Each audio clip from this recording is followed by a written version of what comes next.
नमस्कार, स्वागत है आपका commodities live caller based show में। एक ऐसा शो जहां कमोडिटी मार्केट से जुड़ी आपके सारे सवालों के जवाब आपको मिलते हैं। बस आपको इतना सा करना है कि हमारे नंबर जो आपकी स्क्रीन पर फ्लैश हो रहे हैं उस पर कॉल करिए 022-2300-1634 या 1635 पर कॉल करके जुड़िए हमारे साथ और कमोडिटी पर सलाह के लिए पूछिए अपना सवाल। चलिए, तो आज कमोडिटी बाजार से जुड़े आपके सवालों के जवाब देने के लिए मेरे साथ दो विशेषज्ञ जुड़ चुके हैं। हमारे साथ HDFC सिक्योरिटीज के तपन पटेल, साथ ही पृथ्वी फिनमार्ट के मनोज जैन भी जुड़ चुके हैं हमारे साथ। गुड इवनिंग, आप दोनों का बहुत बहुत स्वागत है। फोकस आज आप कह सकते हैं हमारा सोने और कच्चे तेल दोनों पर है। वैसे तो पूरे कमोडिटी मार्केट में हमने ऊपरी स्तरों से करेक्शन आता हुआ देखा है, प्रॉफिट बुकिंग हावी होते हुए देखी है, लेकिन सोने की अगर बात की जाए तो यहां पर हमने बहुत समय से दायरे का ट्रेड देखा है। 48,000 का स्तर पार हो रहा है, लेकिन उसके ऊपर टिकने में थोड़ी सी मशक्कत सोने को झेलनी पड़ रही है। CPI के आंकड़े अमेरिका में जारी होने वाले हैं, प्लस हमने देखा है फेड का जो रवैया है गोइंग फॉरवर्ड, वो अपने बॉन्ड बाइंग प्रोग्राम को पीछे खींचने में कुछ ज्यादा ही सख्ती और जल्दी भी दिखा रहा है। तो ये तमाम कारण और बढ़ती महंगाई दर, ये सारे सोने के लिए थोड़ा सा नॉन इफेक्टिव साबित हो रहे हैं और यही कारण है कि अंतर्राष्ट्रीय बाजार में सोना $1780 के पास टिकने में इसे मशक्कत आ रही है। और घरेलू बाजार की बात करें तो रुपया भले ही कमजोर है, लेकिन सोने को बहुत सपोर्ट मिलता नहीं दिख रहा, बिल्कुल सपाट दायरे का ट्रेड दिख रहा है। वहीं कच्चे तेल की अगर बात करें तो अब इसकी तेजी कितनी टिकाऊ है, इस पर सवाल लगने लगे हैं। पिछले कुछ दिनों में हमने जबरदस्त कमबैक कच्चे तेल में देखा, चाहे आप WTI या ब्रेंट की बात करें। 10-10% की तेजी या 10-10% का कमबैक आप एक तरह से कह सकते हैं हमने आता हुआ देखा है। लेकिन ओमिक्रॉन को लेकर जो शंकाएं बनी हुई हैं, जिस प्रकार से अलग अलग इकोनॉमीज में अब हम देख रहे हैं रिस्ट्रिक्शंस वापस से लगने लगे हैं, टूर ट्रैवल पर एक बार फिर से सख्ती बढ़ती जाने लगी है, ये तमाम फैक्टर्स हैं जो कच्चे तेल के मूड को अपवर्ड रैली की तरफ बिगाड़ रहे हैं। तो इन तमाम मुद्दों पर करेंगे चर्चा और आपको कहां कमाई का मौका मिलेगा ये जानने की कोशिश करेंगे। सबसे पहले फोकस सोने पर करते हैं। तपन, मुझे ये बताइए, सोना बहुत समय से एक 48,000 के दायरे में फंसकर रह गया है। अब यहां से कमाई का मौका किस तरफ का है? जिस तरह का फेड का रवैया है, जिस तरह से डॉलर इंडेक्स में स्ट्रेंथ है, क्या लगता है सोने में यही साल का अंत होने वाला है इन स्तरों पे? करें तो काफी रेंज बाउंड मूवमेंट है, जैसा आपने बताया कि 1780 और 48,000 के ऊपर सस्टेन तो करे, लेकिन उसके आगे नहीं जा पा रहे। तो काफी रेंज बाउंड यहाँ पे स्ट्रकिंग रेंज है।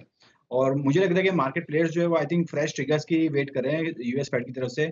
ओमिक्रॉन की जो चिंताएं थी वो अभी भी उतनी है नहीं, क्योंकि इतना लिथल नहीं है जैसा वेरिएंट था उससे। तो मुझे लग रहा है उसके कारण भी यहाँ पे बढ़त नहीं हो पा रही है। दूसरा, यूएस का बॉन्ड ऑक्शन जो कल हुआ वो भी अच्छा था, दूसरे कारण बॉन्ड यील्ड्स में जो बढ़ोतरी आई उसका भी एक प्रेशर रहा, तो इस कारण डॉलर इंडेक्स भी मजबूत था और बॉन्ड ऑप्शन भी अच्छा है, तो उसका एक प्रेशर यहाँ पे बन रहा है। लेकिन मुझे लग रहा है कि जो फर्म ट्रेडिंग रेंज है वो कंटिन्यू रहेगी, क्योंकि यूएस फेड की जो मीटिंग है उसके कारण थोड़ा स्पेकुलेशन मार्केट रहेगा। और जो ओमिक्रॉन की चिंता है, खास करके यूरोप और चाइना में जो रिस्ट्रिक्शन फिर से लागू किए जा रहे हैं उसका भी एक सपोर्ट रह सकता है। तो मुझे लग रहा है कि फेड का स्पेकुलेशन के कारण यहाँ पे प्राइस में सपोर्ट मिल सकता है, क्योंकि ऐसा ना हो कि अर्ली टेपिंग की वजह से इकोनॉमिक ग्रोथ को हर्ट हो। तो ये वो रेंज क्या होगी तपन, जिस रेंज में सोना अभी घूमता दिखेगा? जी, मुझे लग रहा है कि 1760 डाउन साइड में और 1820 अपर रेंज में, मुझे लग रहा है ये रेंज में गोल्ड प्राइस ट्रेड हो सकते हैं। तो ईयर का एंड अगर हम देखें तो यहीं पे 1780 के 1800 की रेंज में क्लोजिंग आ सकती है। फिलहाल के मुझे लग रहा है कि बांड डिप्स का भी यहाँ पे कंटिन्यू रखना चाहिए। छोटी रेंज है तो उसमें ही ट्रेड करना चाहिए। 48,000 से बाय करें, टारगेट ऊपर में 48,300, स्टॉप लॉस जो है वो 47,850 करके गोल्ड में बाय करें। ओके, चलिए अब बात करते हैं कच्चे तेल की। मनोज जी, लग रहा था कि कच्चे तेल में वापस से कमबैक दिखेगा जैसे रिस्ट्रिक्शंस हटे थे। हाँ, ओमिक्रॉन के खतरे की वजह से हमने कच्चे तेल को अपनी मजबूती गवाते हुए भी देखा, लेकिन अब यहाँ से क्या होगा? क्योंकि बड़े सारे मिक्स फैक्टर्स निकल कर आ रहे हैं। ओपेक जनवरी के बाद आगे जाके अपने आउटपुट को लेके क्या निर्णय लेता है, फिर प्लस जो ताज़ा रिस्ट्रिक्शंस हम यूरोप में अब लगते हुए देख रहे हैं, फिर बाकी देशों में डिमांड वापस से लौटती दिख रही है। बड़े मिक्स्ड सिग्नल्स निकल कर आ रहे हैं। ऐसे में कच्चे तेल में कमाई कैसे होगी? नहीं है, बिल्कुल यहाँ पे मिक्स्ड सेंटिमेंट है। और जिस तरह से जो न्यू कोविड के वेरिएंट के बाद एक बार फिर ट्रेवल रिस्ट्रिक्शंस हम लगते हुए दिख रहे हैं, तो कहीं ना कहीं डिमांड जो है वहाँ पे फिर एक बार अफेक्ट होती हुई दिखेगी। दूसरा, कल जो EIA का इन्वेंट्री आया, वहां हमने एक बार फिर गैसोलाइन और डिस्टिलेट की इन्वेंट्री अनएक्सपेक्टेडली बढ़ते हुए देखी है। तो उसके चलते भी यहाँ आने वाले समय में कीमतों में दबाव फिर एक बार देखने को मिल सकता है। यूएस की तरफ से जो बॉन्ड टेपरिंग है वो भी बढ़ेगी, जो नेक्स्ट जो फोर्थकमिंग मीटिंग है यूएस फेड की, उसमें तो यहाँ पे कहीं ना कहीं जो फंडामेंटल्स है वो कहीं ना कहीं ऊपरी लेवल्स पर जो कीमतों को लगाम लगाते हुए दिख रहे हैं। तो मेरा मानना है कि WTI में $74 अब यहाँ एक स्ट्रॉन्ग रेजिस्टेंस जो है वो प्ले करेगा। ब्रेंट में भी 76 से 78 के रेंजेस में यहाँ स्ट्रॉन्ग रेजिस्टेंस जो है वो देखने को मिलेगा। भारतीय बाजारों में मेरा मानना है कि MCX पर कहीं भी कीमतें 5,550 से 5,600 की रेंज में अटकती हुई दिखेगी।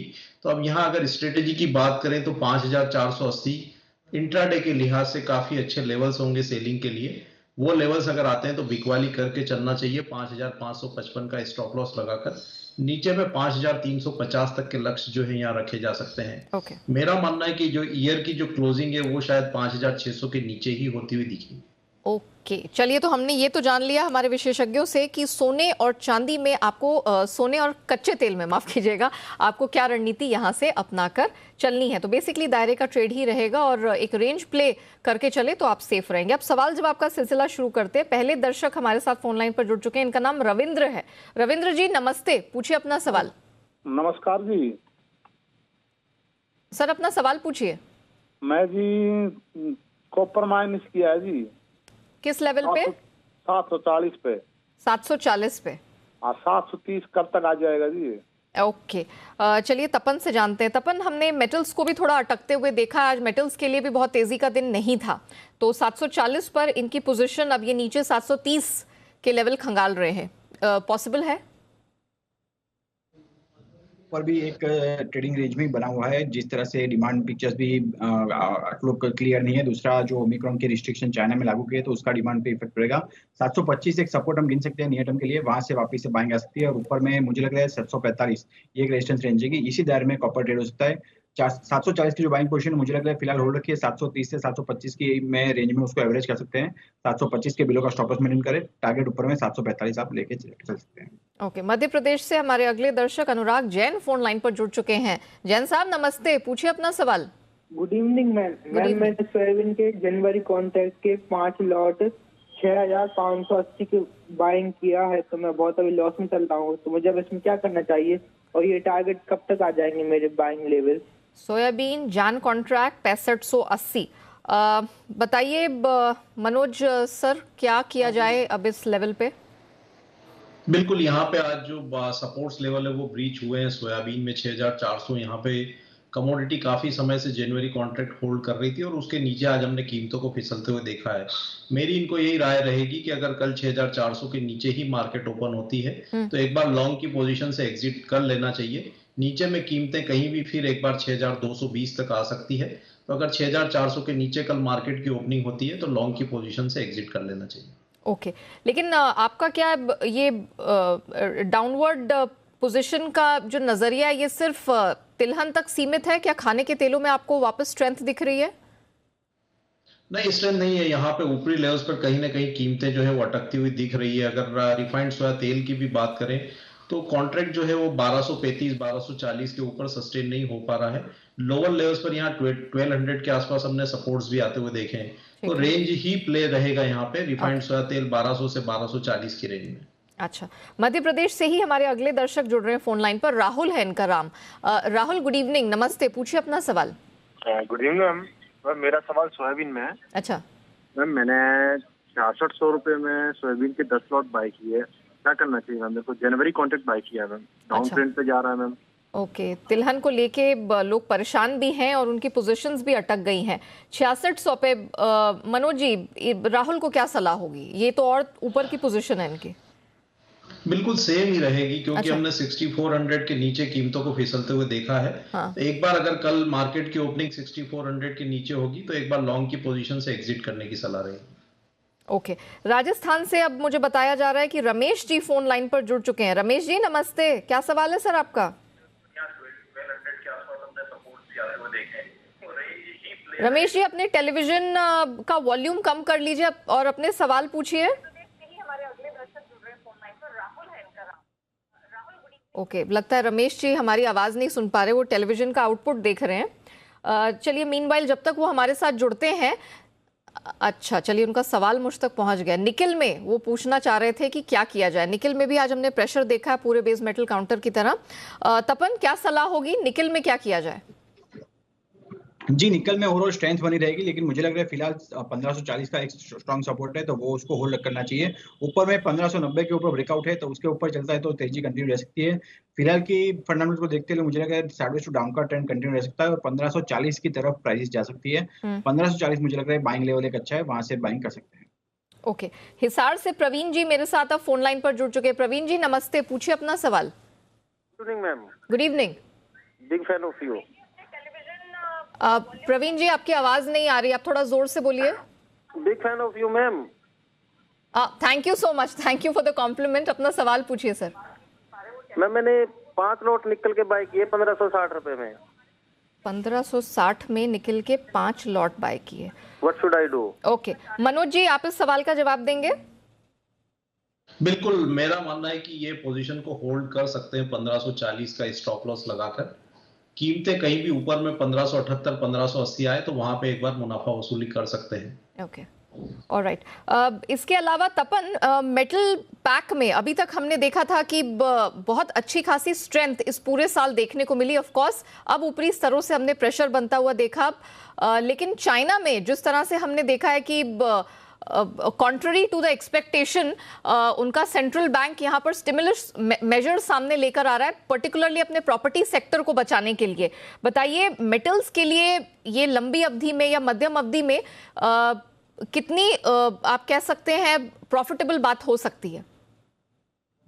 जी, ओवरऑल लिक्विडिटी इंजेक्शन अच्छी बात है चाइना के लिए, खास करके जो इंडस्ट्रियल मेटल जो फैब्रिकेशन में उसमें यूज होता है, तो वो उसको फायदा हो सकता है। लेकिन ओवरऑल मुझे लग रहा है कि डिमांड पिक्चर ग्लोबल देखना चाहिए, यूएस की तरफ से और यूरोप की तरफ से जो डिमांड कैसी आती है उसके ऊपर नेक्स्ट ईयर ध्यान रहेगा। लेकिन चाइना में लिक्विडेशन इंजेक्शन है, तो वो डेफिनेटली मैन्युफैक्चरिंग जो स्मेल्टर्स है, प्रोड्यूसर्स है, उनको फायदा मिलेगा। तो एक तरह से मेटल्स को सपोर्ट मिल सकता है डाउन साइड के लिए। और ओवरऑल अगर कॉम्प्लेक्स में से किसी को चुनने की बात करूं, मुझे लग रहा है जिंक और एल्यूमिनियम फिलहाल के लिए एल्यूमिनियम मुझे लग रहा है 217 तक जा सकता है शॉर्ट टर्म में, और बाइंग रेंज अगर बोले तो 213 से बाय कर सकते हैं। Very well. चलिए तपन और मनोज जी आप दोनों का बहुत शुक्रिया आज हमारे साथ जुड़ने के लिए।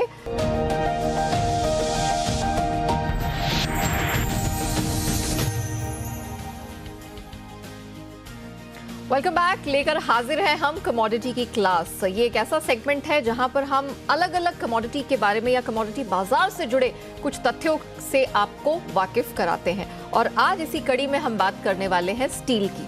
स्टील एक ऐसी कमोडिटी, एक ऐसा मेटल जिसमें कमाई के बड़े मौके होते हैं। दुनिया का सबसे सस्ता मेटल होने की वजह से इसका बाजार जो है वो बाकी मेटल्स के मुकाबले काफी ज्यादा बड़ा है। अब खास बात इसकी ये है कि भारत में महज NCDX में ही इसका वायदा फिलहाल मौजूद है, लेकिन स्टील वायदा में एंट्री से पहले आपको इसके बारे में पूरी जानकारी होना बहुत जरूरी है। इसलिए हम लेकर आए हैं स्टील लॉन्ग वायदा पर 360 डिग्री एनालिसिस।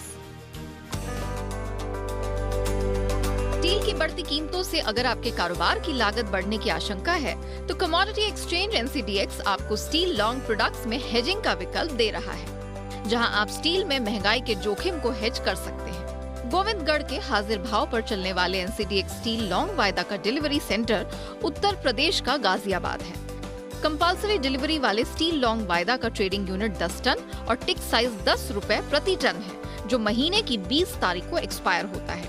इसमें मेंबर्स अधिकतम 6 लाख टन और क्लाइंट अधिकतम 1.25 लाख टन में पोजीशन ले सकते हैं।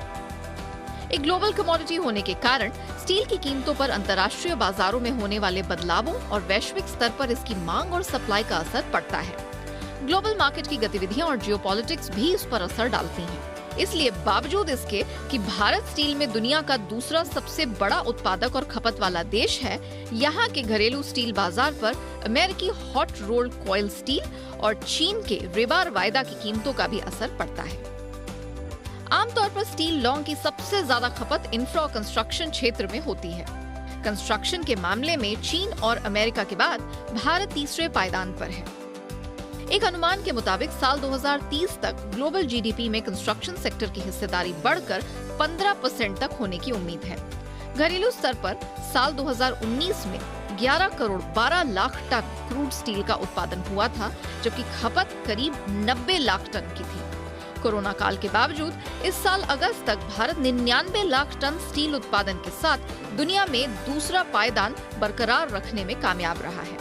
वित्त वर्ष 2022 में स्टील की घरेलू मांग 17% बढ़कर 11 करोड़ टन रहने की उम्मीद है, जबकि उत्पादन 18% बढ़कर 12 करोड़ टन रहने का अनुमान है। भारत फिनिश स्टील का नेट एक्सपोर्टर है और पिछले साल के मुकाबले इस साल सितंबर तक स्टील एक्सपोर्ट में करीब 122% का उछाल दिख चुका है। इस लिहाज से इंडस्ट्री, एक्सपोर्टर या ट्रेडर्स सबके लिए देश में स्टील का बड़ा बाजार मौजूद है। चलिए, स्टील बाजार से जुड़ी सारी बारीकियां हमने आपको बताई। ये हम बात क्यों कर रहे हैं? ये बात हम इसलिए भी कर रहे हैं क्योंकि 1.5 साल तक पैंडेमिक से, जो कोरोना महामारी से जुड़ा रिस्ट्रिक्शन हमने देखा, उसकी वजह से इंफ्रास्ट्रक्चर, कई कारोबार, कई इंडस्ट्रीज, कई तरह से हमने इकोनॉमी पर मार पड़ती हुई देखी। स्टील एक तरह से पूरी इकोनॉमी का, जो भारत की अर्थव्यवस्था है, उसका एक तरह से बैकबोन है। ये हम क्यों कह रहे हैं? क्योंकि आपकी रोजमर्रा की जिंदगी में, फिर चाहे आप कार की बात कर ले, आप इकोनॉमी की ओवरऑल बात कर ले, किसी भी पहलू को आप यहाँ पर लेकर चले, उसमें स्टील आपकी हमारी जिंदगी में जुड़ा हुआ है। और यही एक बड़ा कारण है जिस वजह से स्टील के कारोबार से जो जुड़े लोग हैं, उनके लिए हेजिंग, प्राइस रिस्क मैनेजमेंट और एनसीडीएक्स के स्टील लॉन्ग वायदा के बारे में समझना बेहद जरूरी है। और इसी पर बात करने के लिए आज हमारे साथ राजधानी कास्टिंग के एमडी श्री नरेश खंडेलवाल जी जुड़ चुके हैं। नरेश जी नमस्ते, बहुत स्वागत है आपका जी बिजनेस की कमोडिटी की क्लास में। नरेश जी, हमने हमारे दर्शकों को ये तो बता दिया कि इसकी स्पेसिफिकेशंस क्या हैं, एग्जैक्टली इसमें कितनी यूनिट है, डिलीवरी बेस्ड कॉन्ट्रैक्ट है, कहाँ कहाँ इसके सेंटर्स हैं, पर क्योंकि आप इस कारोबार में कई समय से जुड़े हुए हैं, मैं समझना चाहूंगी कि एक कारोबारी को, स्टील मार्केट से जुड़े एक पार्टिसिपेंट को क्या फायदे हो सकते हैं अगर वो एनसीडीएक्स के स्टील लॉन्ग वायदा से जुड़े, और एंट्री से पहले उन्हें किन बातों का ख्याल रखना चाहिए? एनसीडीएक्स में जो वायदा बाजार है, इसमें जुड़ने का फायदा मेन ये है कि आपको जो इतना बाजार में उतार चढ़ाव होता है, उससे आप बच सकते हैं। आपका जिस दिन का जो माल परचेज है या सेल है, आप एनसीडीएक्स के प्लेटफॉर्म पे जाके आप अपने माल को हेजिंग कर सकते हैं। ये एनसीडीएक्स के प्लेटफॉर्म का सबसे बड़ा फायदा है। मुझे ये बताइए, क्योंकि आप इंडस्ट्री से जुड़े हैं, खासतौर से अगर हम अभी के सिनेरियो की बात करें, क्योंकि आप लोगों ने भी यहाँ पर पैंडेमिक के रिस्ट्रिक्शंस की मार झेली है, लेकिन अब जब रिस्ट्रिक्शंस हटे हैं तो हमने बहुत सारे यहाँ पर आप कह सकते हैं डेवलपमेंट की राह पर देश को बढ़ते हुए देखा है। बहुत सारे यहाँ पर सरकार की तरफ से इंफ्रा से जुड़े हुए प्लान निकल कर आए हैं, और अब वापस से हम देख रहे हैं, फिर चाहे प्रॉपर्टी सेक्टर हो, इंफ्रास्ट्रक्चर सेक्टर हो, या किसी भी तरह के डेवलपमेंटल काम हो, उसके लिए स्टील की बहुत ज़रूरत पड़ती है। सरकार जितनी भी PSU कंपनीज है, उसमें केपेक्स के भी प्लान पर यहाँ पर पूरा लक्ष्य अपना तैयार करके आगे बढ़ रही है। मुझे ये बताइए कि अभी जिस स्पेसिफिकेशन पर ये एनसीडीएक्स का स्टील लॉन्ग जो प्रोडक्ट है, जिसमें हेजिंग के मौके मिल रहे हैं, और अब यहाँ पर क्या करने की जरूरत है ताकि भारत, जो कि दुनिया के दूसरा सबसे बड़ा प्रोड्यूसर है स्टील का और खपत में भी टॉप 3 में आता है, इसकी एक बेंचमार्किंग, इसमें एक लीडरशिप साबित हो देश में, दुनिया में? जो एनसीडीएक्स का प्लेटफॉर्म है, इस पे एक बेसिक स्टील का, MS स्टील का प्लेटफॉर्म दिया गया है, जिसमें IS 2830, 2831 स्टील प्रोडक्ट हम इसमें ले और दे सकते हैं। ये एक बेसिक चीज है, इसमें कोई स्पेशल स्टील नहीं है, कोई कुछ नहीं है। ये इसका सिर्फ फायदा आपको यही मिल सकता है स्टील में जाने का, कि आपको कभी भी अगर ऐसा फ्यूचर में उतार चढ़ाव नजर आता है, तो आप एनसीडीएक्स पे अपना माल छोड़ भी सकते हैं और अपना खरीद भी सकते हैं। ओके। और ये प्लेटफॉर्म जो एनसीडीएक्स ने हमें उपलब्ध करवाया है जी नरेश, इस प्लेटफॉर्म को हाँ जी जी नरेश जी, हेलो? आप अपनी बात कंटिन्यू करिए। हाँ, इस करके इस प्लेटफॉर्म को हमें यूज करना चाहिए, और जो छोटे और जो बड़े मझोले उद्योग हैं उन लोगों के लिए ये प्लेटफॉर्म एक बहुत ही अच्छा प्लेटफॉर्म है। और इसमें हमें जैसे आज की डेट में हम कोई मान लो मैं स्टील फर्नेस चलाता हूँ और मुझे इंपोर्ट स्क्रैप खरीदना है, उसकी डिलीवरी जो इम्पोर्टेड देते हैं 2 से 3 महीने की हो जाती है। अगर मुझे ऐसा लगता है कि मेरा फ्यूचर स्टील का डाउन या अप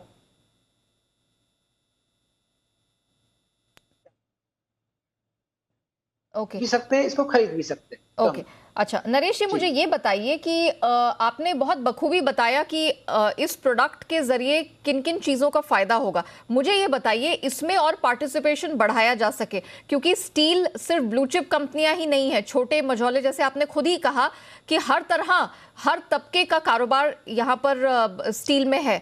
तो मुझे ये बताइए कि इसमें पार्टिसिपेशन बढ़ सके, इस पर एनसीडीएक्स को क्या करने की जरूरत है? क्या कुछ और नए प्रोडक्ट्स लाने की जरूरत है, या इसी प्रोडक्ट में कुछ और बदलाव करने की जरूरत है कि पार्टिसिपेशन इसमें बढ़ सके? अभी तो इसी प्रोडक्ट में बदलाव करना चाहिए एनसीडीएक्स को। उसमें मेरी राय ये रहेगी कि इसमें 100 और 110 का बिलेट अभी लगवा रहे हैं ये लोग।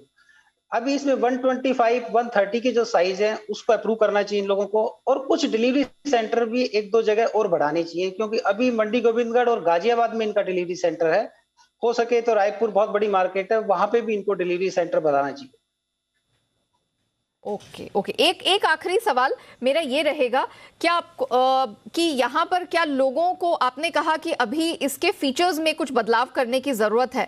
जिस प्रकार से हमने देखा है कि अलग अलग तरह के कॉन्ट्रैक्ट्स आते हैं, माइक्रो कॉन्ट्रैक्ट या मिनी कॉन्ट्रैक्ट आता है, या फिर हम इंडाइसेस भी बनते हुए देखते हैं कुछ कमोडिटी के केसेस में। क्या आपको लगता है कि स्टील लॉन्ग में इस लेवल पे कुछ ऐसे कॉन्ट्रैक्ट्स लाने से भी भागीदारी बढ़ सकती है, वॉल्यूम बढ़ सकता है? एक्चुअली क्या है, ये एक बेसिक स्टील इंगट और बिलट एक बेसिक चीज है। स्टील की फर्स्ट फॉर्म स्टील इंगट और बिलट है। अभी एनसीडीएक्स पे यही 2 प्रोडक्ट चले तो मेरे आइडिया में ज्यादा बढ़िया रहेगा। अभी उस तरह की मार्केट शायद एनसीडीएक्स पे अभी हम लोग उसको आगे नहीं बढ़ा पाएंगे, जहां तक मैं समझता हूँ। चलिए, तो 1 स्टेप एट अ टाइम, लेकिन एक first mover advantage definitely NCDEX को है स्टील लॉन्ग वायदा से।